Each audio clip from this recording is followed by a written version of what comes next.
सूचना केवल हमारे विचार हैं, वित्तीय सलाह नहीं। निर्णय लेने से पहले खुद शोध करें।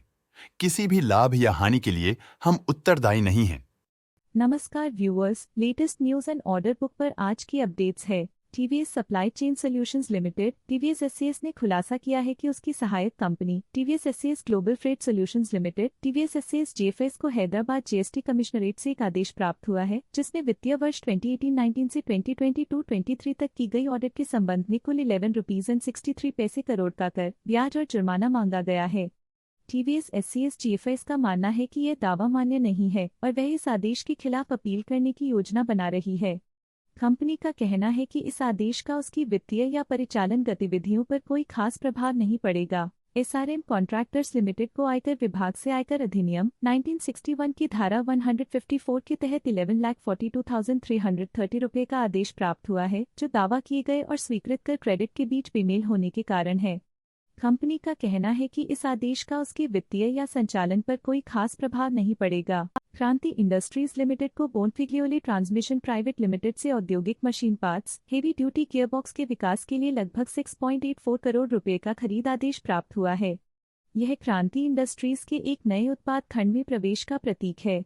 यह ऑर्डर एक घरेलू संस्था से है और निष्पादन की समय सीमा खरीद आदेश समझौते के अनुसार है। मेडिको रेमेडीज लिमिटेड को डोमिनिकन रिपब्लिक प्रमी/कैल से 1.9 मिलियन अमेरिकी डॉलर का सरकारी आपूर्ति ऑर्डर मिला है, जिसमें टैबलेट, कैप्सूल और ड्राई सिरप की आपूर्ति की जानी है।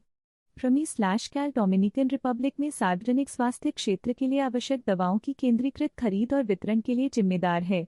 यह ऑर्डर 3 महीने के भीतर पूरा होने की उम्मीद है। नेस्को इंफ्राटेक लिमिटेड को भारत पेट्रोलियम कॉर्पोरेशन लिमिटेड से 11,86,52,601 रुपये का लेटर ऑफ अवार्ड मिला है। यह अनुबंध बहराइच में सिटी गैस वितरण (सीजीडी) के लिए last mile connectivity (LMC), direct marketing services (DMA) गतिविधि और संबंधित कार्यों के लिए है। परियोजना 14 महीनों के भीतर पूरी की जानी है और यह एक घरेलू संस्था के लिए है। पुरस्कार देने वाली संस्था में कोई प्रमोटर समूह का हित नहीं है। श्नाइडर इलेक्ट्रिक इंफ्रास्ट्रक्चर लिमिटेड को वाणिज्यिक कर विभाग तमिलनाडु से माल और परिवहन के दस्तावेजों में विसंगतियों के संबंध में एक नोटिस प्राप्त हुआ है। नोटिस में 7 दिनों के भीतर जवाब देने और 39,93,120 रुपये का जुर्माना लगाने की मांग की गई है।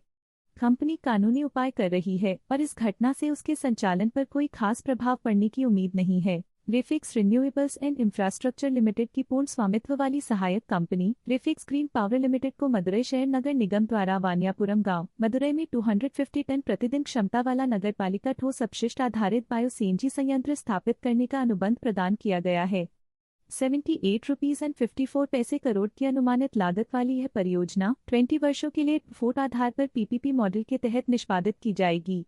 निर्धारित कमीशनिंग तिथि रियायत समझौते पर हस्ताक्षर करने की तिथि से 19 महीने है, जिसके 05 अप्रैल 2025 के स्वीकृति पत्र के 30 दिनों के भीतर होने की उम्मीद है। त्रिशक्ति इंडस्ट्रीज लिमिटेड को Larsen and Toubro limited L and T से एलएंडटी के चल रही मेट्रो प्रोजेक्ट के लिए उन्नत अर्थ मूविंग हैवी इक्विपमेंट की आपूर्ति करने के लिए 25 मिलियन रुपये का अनुबंध मिला है। इस अनुबंध से आने वाली तिमाहियों में त्रिशक्ति इंडस्ट्रीज के वित्तीय प्रदर्शन पर सकारात्मक प्रभाव पड़ने की उम्मीद है। देखने के लिए धन्यवाद। स्टॉक लेटेस्ट न्यूज अपडेट के लिए चैनल को सब्सक्राइब करें और वीडियो को लाइक एंड शेयर करें।